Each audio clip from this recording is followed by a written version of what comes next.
Shri Krishna Chaitanya Prabhu Nityananda.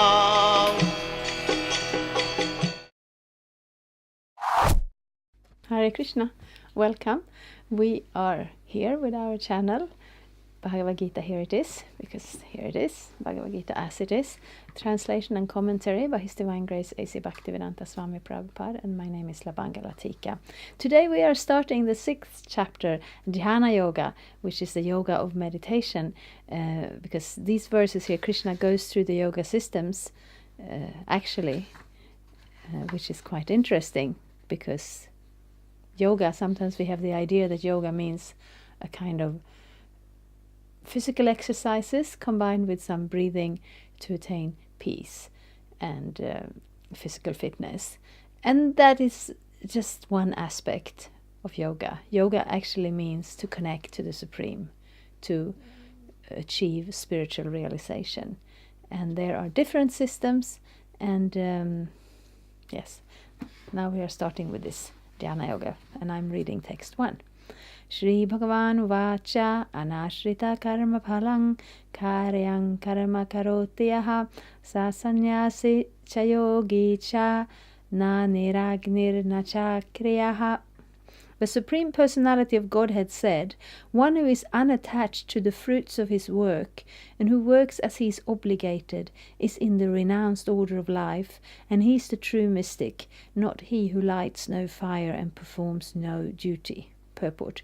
In this chapter, the Lord explains that the process of the eightfold yoga system is meant to control the mind and the senses.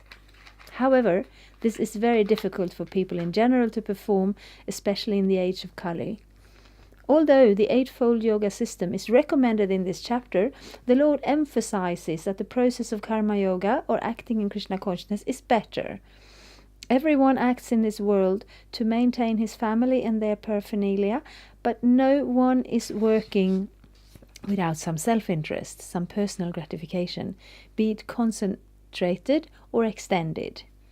The criterion of perfection is to act in Krishna consciousness and not with a view to enjoying the fruits of work.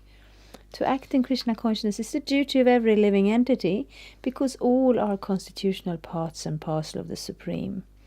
The parts of the body work for the satisfaction of the whole body. The limbs of the body do not act for self-satisfaction, but for the satisfaction of the complete whole.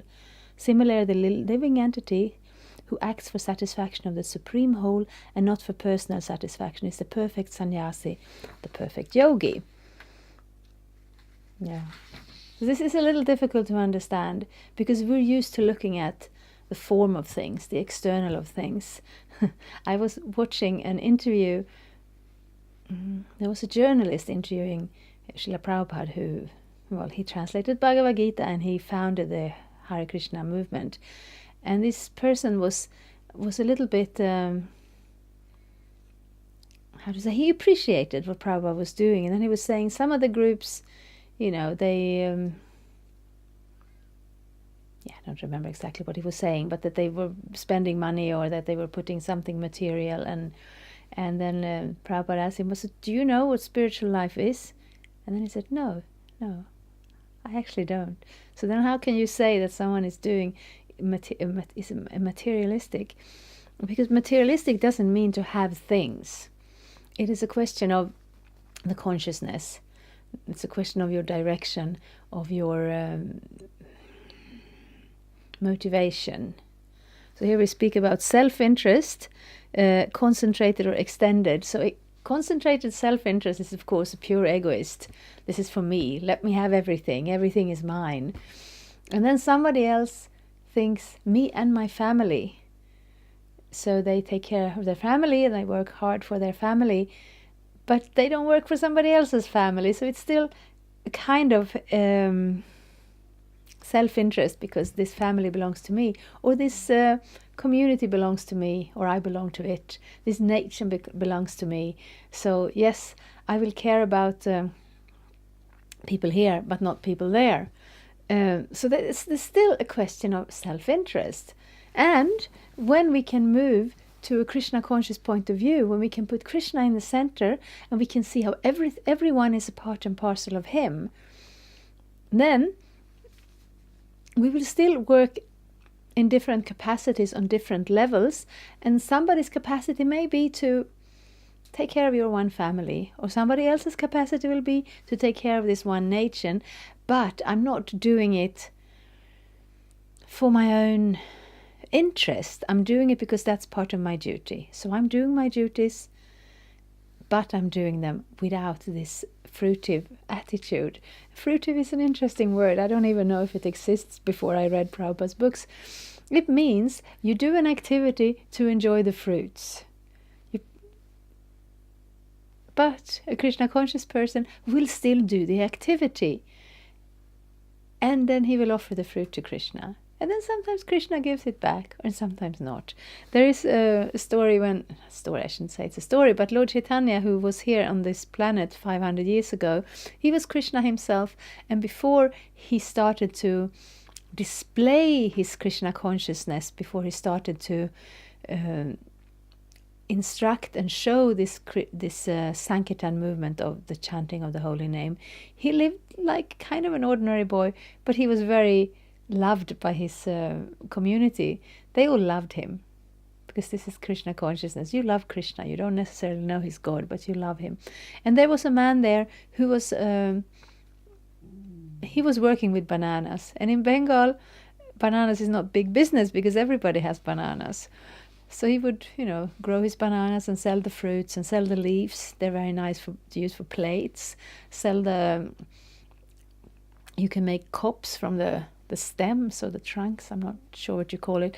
So all these materials, he would collect it and he would sell it, and then he would worship Mother Ganges, which is, she's very dear to Krishna. It's part of Krishna consciousness. And he would live very simply, and Lord Chaitanya would come there and tease him and say, why don't you make some business and, don't offer it all in this worship. Make some business and take care of yourself. And he would be like, well, who knows, maybe I will die tomorrow. Better I be fixed in my worship. Everything else comes and goes, but my connection to Krishna, that's what really stays. And then he was teasing him so much. And then he was saying, but I can give you anything. What do you want? I can give you anything. And he said, oh, I just wish that you, this beautiful boy, will come to me and tease me and eat my bananas. So that is Krishna consciousness. His position was a very simple position. Somebody else was a king. He also wanted to meet Lord Chaitanya. He made some plans. And here we have a simple fruit seller. But that desire is there to simply do it to please Krishna, to be in that connection. So it's very difficult to look to the inside instead of to the external parts. Even within religion is difficult because we have certain rituals, we have certain standards, we have certain, the form within which we work it. But these forms are meant as a support for the actual consciousness, and the actual consciousness is the most important thing. And therefore, it will look a little different from person to person because we have different capacity, is one thing. And we also have different stages in our life, and we have different levels of our Krishna consciousness. So therefore, there are some basic instructions that are all the same, and then there are some individual instructions that are different from person to person. But to understand this point, this aspect, that we don't glorify someone, and sometimes it's easy. You see the sannyasis who all they do is travel and preach. And people come and hear them, and they get they become kind of celebrities, ISKCON celebrities, because of their service. And that service is very important, and it's very good that they are doing it. But the actual development of Krishna consciousness is not necessarily dependent on the activities, because we all have different situations and different positions. But if we can find that level, not he who lights no fire performs no duty. So in the Vedic society, apparently sannyasis did not do the fire yagyas, but the brahmanas in the family life, they did this fire yagyas. So nowadays we don't do so many fire yagyas. They're mostly for special occasions and festivals. But the same idea is there. Somebody will act as a sannyasi, travel and preach, and don't own so much, and don't and somebody will have a family and maybe an income and a lot of material responsibilities and duties. The point is, where's your consciousness? And in either position, it's not that one position is better than the other, really. There is a story in the Srimad Bhagavatam about an elephant. And he was the king of the elephant, Gajendra, and he had his companions, and they were sporting in the lake. And elephants like that very much, to take bath and spray each other with the water. And then they come up on land and they roll roll in the dust again because their skin is sensitive. But here what happened is there was a crocodile, and he came out and he bit the elephant, and they were having this kind of extended fight because they didn't stop. And ordinarily, the elephant is stronger than the crocodile, but because the crocodile was in his element, his strength grew day by day, and the elephant's strength, he became weaker. So in the end, somehow or another, he accessed the memory from a previous life and offered prayers to Krishna, to Vishnu, and took shelter of him. And so that all worked out. But Prabhupada says in the purport there that when we're in this material world, it's a bit of a struggle with our illusions and our attachments and our situation in this material world. So we should find that position where we are strongest. So some people will be more peaceful and strong living as monks and not having to worry about things and responsibilities for others, just being in their service, and they can advance. And some are more peaceful when they are living in a family. They have their own things, they have their own family, they have their own income, and from that position they can develop in Krishna consciousness. So it's not that one position is better and one is worse, but we're different individuals, so we can be a little intelligent and find the position that fits us the best. But within that position, we all have the equal opportunity to develop that Krishna consciousness, that focus, that motivation.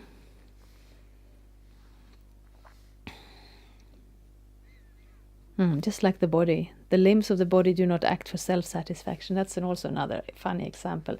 If the hand takes the food and puts it in the mouth, and then the mouth swallows and sends all the food to the stomach, and then the whole body is nourished. And if the hand gets the foolish idea to saying, why should I be working for that mouth and that stomach? Why don't I just take the food? I have it. I will just eat it myself.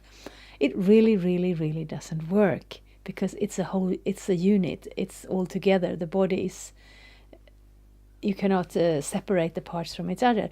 And similarly, we are all parts of Krishna.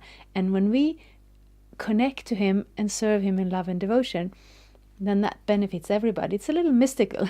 It's a little hard to understand. Nonetheless, it works that way.